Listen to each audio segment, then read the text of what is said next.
What if a single day of fasting could expiate the sins of an entire year? Maybe you have fallen into the same sin so many times that the shame has begun to fade. Worship feels empty, and distance from Allah has started to feel normal. That day is Ashura. The Prophet Muhammad sallallahu alaihi wasallam said, I hope that Allah will expiate by it the sins of the year that came before it. But this promise is often misunderstood. Does it include major sins? What about sins you keep repeating? Or the rights of other people? And how can one fast become the beginning of a genuine return to Allah? For a heart that has carried this weight for so long, before you fast Ashura, you need to understand what this promise truly means and what it requires from you. Most people understand regret.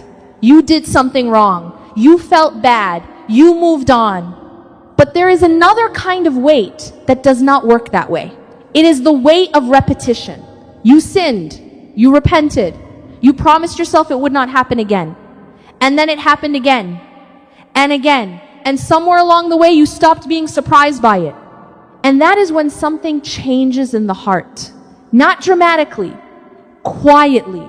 The way a callus forms over a wound that keeps returning to the same place. The skin stops feeling it the same way it used to.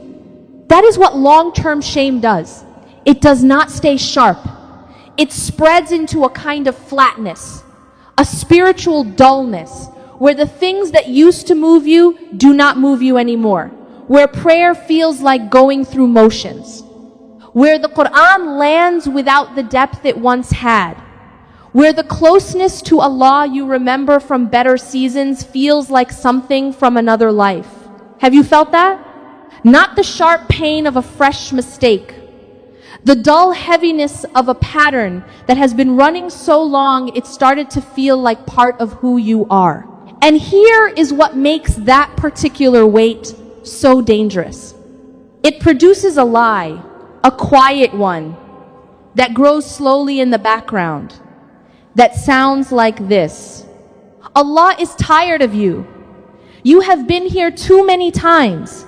You can say the words, you can make dua, but something between you and genuine mercy closed a long time ago. That lie is the heaviest thing the heart carries. And it is the lie that keeps people from fully showing up for a day like Ashura. Because they arrive at it already doubting whether it applies to them.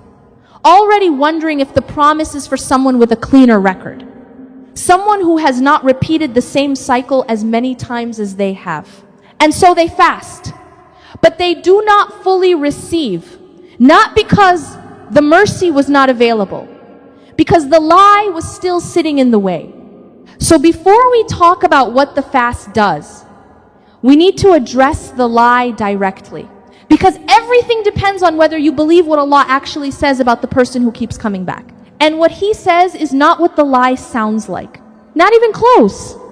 Let us go to the hadith directly. The Prophet Muhammad sallallahu alaihi wasallam said, fasting the day of Ashura, I hope that Allah will expiate thereby the sins of the previous year. Two things in that sentence deserve careful attention. The first is the word hope. The Prophet ﷺ did not say guaranteed. He said hoped. And when a prophet expresses hope about something from Allah, that hope is not uncertainty. It is humility before Allah combined with a genuine expectation of His mercy. The scholars explain that this kind of prophetic hope is among the strongest indications of Allah's acceptance. It is not a weak promise. It is a generous one expressed with the appropriate humility of a servant before his Lord. The second is the word expiate. Expiate means to wipe away, to remove the burden, to settle the account on your behalf, not to reduce it, not to make it smaller, to remove it. Now, the question the intro raised and that many people carry quietly, what exactly does this expiation include? The scholars of Islam are clear and consistent on this. The fast of Ashura expiates minor sins, the sins of daily life, the accumulated weight of falling short in ways that do not constitute major transgressions, the things you did that you wish you had not, the words said carelessly, the prayers not given their full due, the moments of weakness that pile up quietly over the course of a year. That is not a small thing. That is the weight most of us actually carry day to day. But what about major sins? Major sins require their own specific tawbah. Genuine repentance directed at that sin specifically. Remorse, the genuine intention not to return, and where the rights of another person were violated. Those rights must be addressed, either by returning what was taken, making amends where possible, or sincerely seeking forgiveness from the person wronged. The fast of Ashura does not replace that process for major sins. But here is what is important to understand. The fast of Ashura and sincere tawbah are not an either-or choice. They work together. A person who fasts Ashura with genuine tawbah for major sins, who addresses the rights of others where required, receives both the expiation of the fast and the acceptance of the tawbah. Ashura is not a shortcut around genuine return. It is a powerful support for it. And for the person carrying both, the daily accumulation of minor sins and the heavier weight of something more serious, Ashura combined with sincere tawbah is one of the most comprehensive offerings of mercy in the entire Islamic year. Now here is where the name of Allah that belongs to this day changes everything. Because what makes this promise real is not just what the fast does. It is who is making the promise. There is a name of Allah that belongs to this exact moment. Not a general name, a precise one. One that speaks directly to the person who has returned to the same sin more than once, who has repented sincerely and then slipped, who has made the same promise to Allah more times than they can count and is not sure whether to make it again. Al-Tawwab. Most people translate this as the one who accepts repentance. And that is correct. But the Arabic construction reveals something even more specific. Tawwab is a form that indicates continuous, repeated action. It does not mean the one who accepted repentance once. It means the one who continuously, repeatedly, without end, turns toward his servant in forgiveness. Every single time, without a counter that runs out, without fatigue, without a moment where he looks at how many times you have been here before and decides the number has become too high. Al-Tawwab does not just tolerate your repeated return. His very name is built around it. The repetition is not inconvenient to him. It is part of who he is. And the Prophet Muhammad ﷺ told us something about how Allah receives the person who returns. He said, Allah spreads out his hand during the night to accept the repentance of those who sin during the day. And he spreads out his hand during the day to accept the repentance of those who sin during the night. During the night. And during the day. No pause between them. No window where the hand is withdrawn. No moment where the door closes to make you wait until you have proven something. The hand is always extended. Now sit with what this means for the specific shame you have been carrying. The shame of returning, of being someone who repents and then comes back with the same thing, of wondering whether Allah is tired of receiving the same person with the same problem. He named himself Al-Tawwab because of exactly that person. Not in spite of their repeated return. Because of it. His name acknowledges that his servants will return again and again. And his name promises that he will receive them again and again. The person who has returned to Allah 50 times with the same sin is not wearing out their welcome. They are doing exactly what the relationship was designed for. A servant who keeps coming back and a Lord whose name means He keeps receiving them. And here is what the Prophet ﷺ said about what that return produces. He said, the one who repents from sin is like the one who never sinned. Like the one who never sinned. Not like someone who sinned but was forgiven.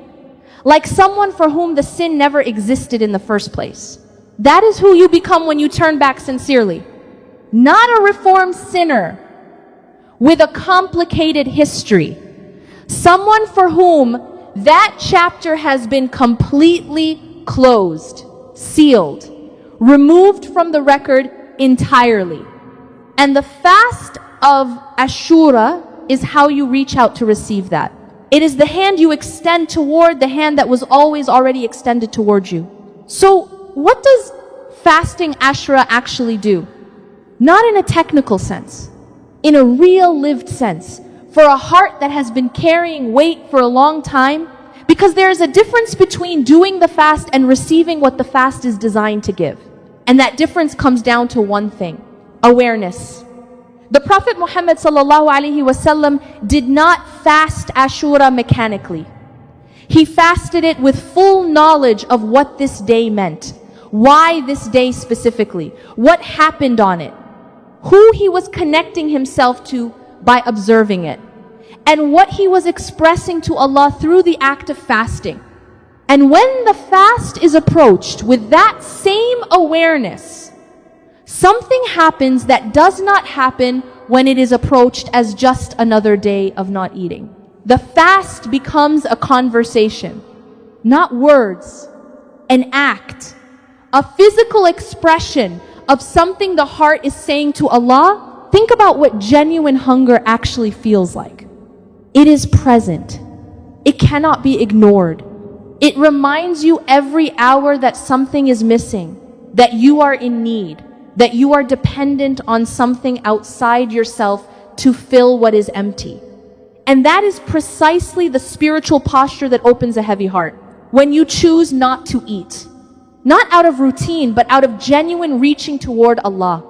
Your body is saying something your mouth might struggle to find words for. Ya Allah, I am here. I feel my need. I am choosing this discomfort deliberately because I want what you are offering today more than I want what I usually reach for without thinking. That is not a small statement. That is the heart repositioning itself. And here is something worth understanding about the relationship between the body and the soul. They are connected. What you do with one affects the other. When you choose to empty the stomach, to go without the thing you normally reach for automatically, something shifts in the interior.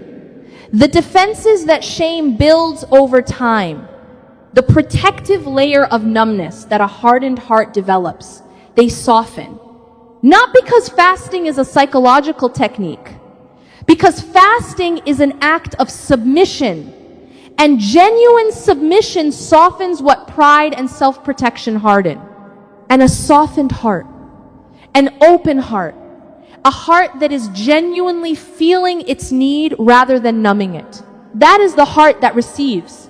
The scholars noted that ibadah done with awareness multiplies in its effect on the soul. The same act done with presence and intention reaches places that the same act done mechanically never touches. So fast this day knowing what you are doing. You are not simply skipping meals.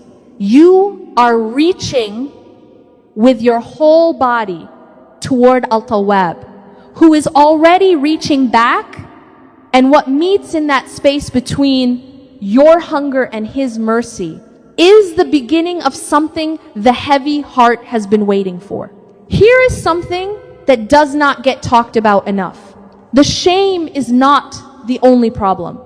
What shame produces over time is the bigger problem. Shame that is carried without resolution hardens. It calcifies. It builds a kind of protective coating around the heart. Not intentionally. The heart does it to survive. Because feeling the full weight of guilt every single day is not sustainable. So it does what it has to do. It numbs. And the numbed heart is the one that struggles most with genuine worship. Not the heart that is actively sinning, the heart that has gone quiet, that has stopped feeling things sharply, that sits in prayer and feels little, that hears the Quran and receives it flatly, that makes dua and wonders somewhere in the background, whether anything is reaching anywhere. That heart is not broken beyond repair. It is defended. And here is the important distinction. A defended heart and a dead heart are not the same thing. A dead heart feels nothing and seeks nothing. A defended heart still has longing underneath the numbness, still remembers what genuine closeness to Allah felt like, still aches quietly for it even when it cannot feel that ache sharply anymore. If you are here, watching this, looking for something, your heart is defended, not dead. And defended hearts can open. But here is what usually does not open them. More information does not open a defended heart. Another reminder about the importance of tawbah does not open it. More knowledge about sin and consequence does not open it. The defended heart has heard all of that. It built its defenses in full knowledge of all of that.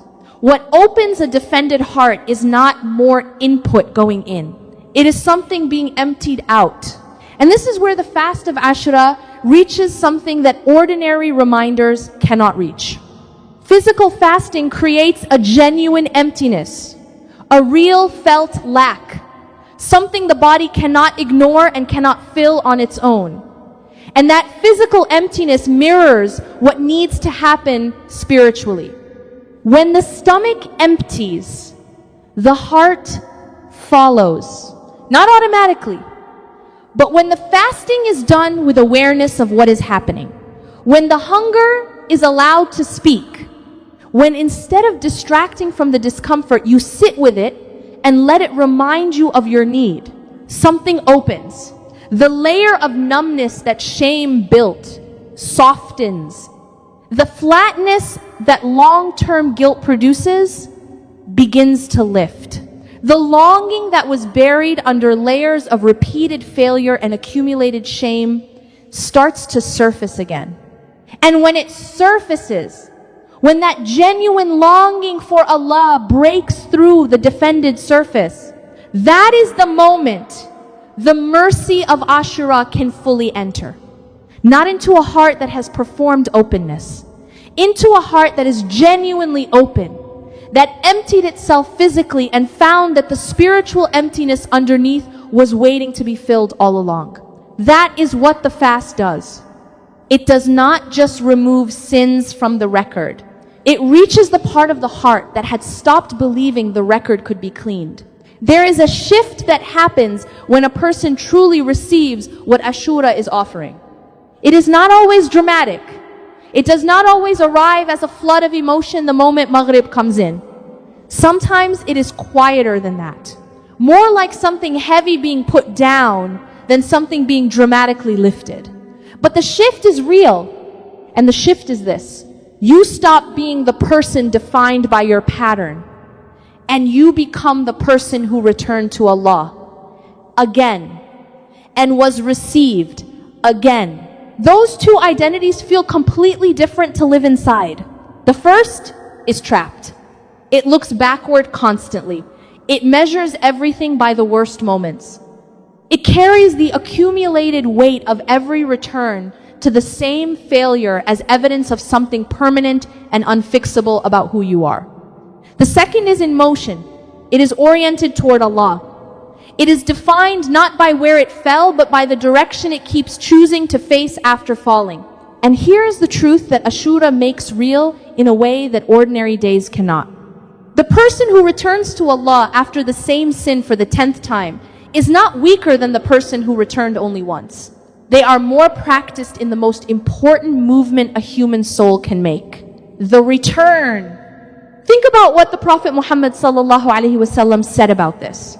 He told us about a man who had lived a life of sin, who came before Allah carrying the full weight of everything he had done, with no good deeds to bring forward, with nothing except the acknowledgement of his sins and the genuine wish that things had been different. And Allah's response to that man was not a review of his record, not a weighing of what he had done against what he had not done. It was mercy, complete, unearned, based entirely on the sincerity of the return. Because Al-Tawwab does not measure how many times you returned against how many times you sinned. He measures the sincerity of the return, the genuineness of the facing toward Him, the honesty of the heart that comes back even when it is ashamed of coming back again. And on the day of Ashura, the weight of all those returns, all those repeated cycles, all those patterns you were afraid had defined you permanently, it is lifted. Not because you earned the lifting, but because Al-Tawwab receives the sincere return, and Al-Afu erases what was brought back. And the Prophet ﷺ hoped from Allah that one day of fasting in this month would carry enough mercy to cover the entire previous year. You are not the sum of your worst patterns. You are the person who keeps returning. And returning is not weakness. Returning is everything. Ashura ends.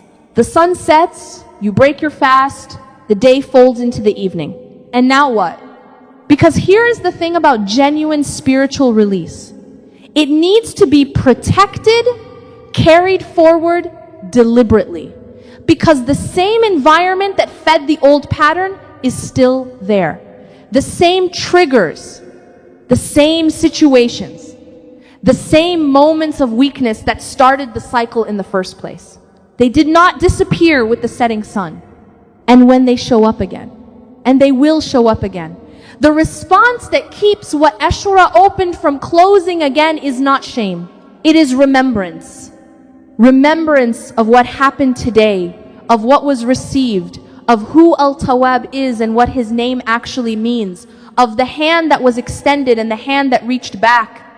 Ya Allah, You lifted this, and if I stumble again, Your hand is still extended. Al-Tawwab is still Your name. The door is still open. That is not permission to be careless with what was just given. That is the truth that keeps a person moving toward Allah rather than running away from Him when the next stumble comes. Because the most dangerous moment after genuine spiritual release is not the next temptation. It is the shame that follows if you fall into it. The voice that says, you already received Ashura. You already had your chance. You used up the gift. And now you are back here again. Which proves that nothing really changed. That voice is the same lie from a different angle. And the answer to it is the same answer. Al-Tawwab does not expire. The hand does not withdraw. The door does not lock after a certain number of entries. So here is what walking forward actually looks like. It looks like protecting one thing. Just one. Something that the softened heart is ready for now that it was not ready for before Ashura. Not a long list of resolutions. Not an overwhelming plan that collapses under its own weight by the end of the week. One thing. Maybe it is one prayer given more presence than it has been getting. Maybe it is one habit of reaching for the phone replaced with 2 minutes of dhikr. Maybe it is one honest conversation with Allah every morning before the day gets loud.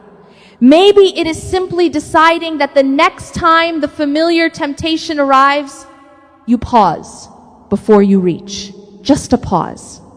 And in that pause, you remember what today was. One thing, practiced consistently, honestly, without demanding perfection from yourself. Because the heart that was hardened does not go from closed to fully open in a single day.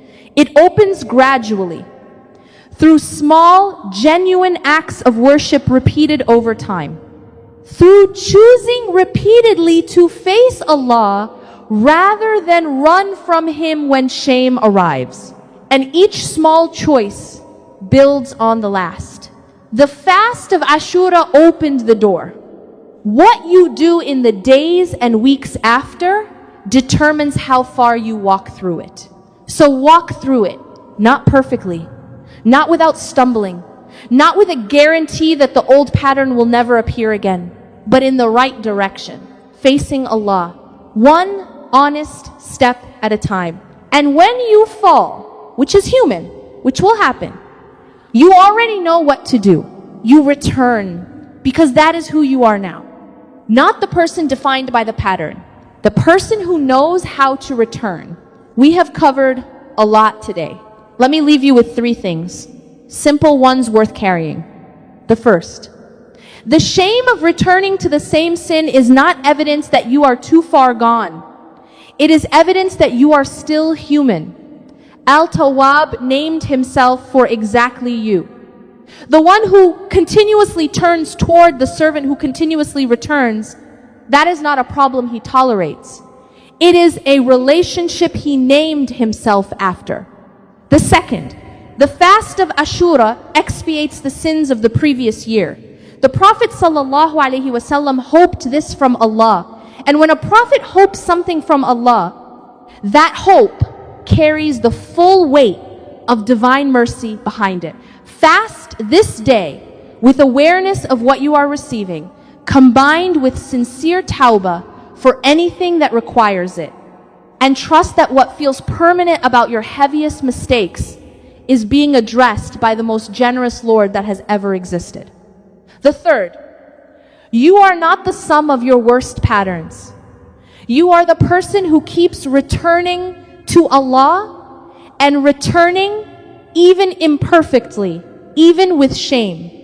Even after the same failure for the 100th time is the most important movement a human soul can make. Fast Ashura, with everything you understood today, with the knowledge of who Al-Tawwab is, with genuine hope that what felt heavy for so long is about to be lifted, because it is.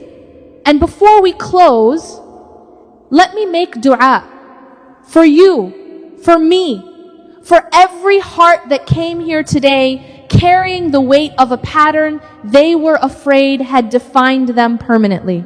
Ya Allah, you are Al-Tawwab, the one who turns toward us every single time we turn toward you, without limit, without fatigue, without counting how many times we have been here before. Ya Allah, we come to you today with the weight of recurring mistakes, with the shame of patterns we promised to leave behind and return to anyway, with hearts that grew heavy not from one wound but from the same wound, returning again and again until the numbness set in. Ya Allah, we know that you named yourself Al-Tawwab because of us, not in spite of our repeated return, because of it. And we are holding on to that name today with everything we have. Ya Allah, we are fasting this day, not perfectly, not with the certainty that we deserve what is being offered, but with the genuine hope that your mercy is larger than our failures, that your hand is still extended even after everything, that the promise your Prophet ﷺ carried from you about this day applies to us too. Ya Allah, accept our fast, accept our tawbah, accept the sincere return of every heart that showed up today with nothing to offer except its honesty and its need. Ya Allah, soften what shame hardened in us, open what guilt closed, restore the feeling of genuine closeness that we remember from the seasons when we were better, and let this day be the turning point. Not because we became perfect, but because we finally stopped running from you and started running toward you instead. Ya Allah, define us not by where we fell, but by the direction we chose to face after falling. Toward you, always toward you.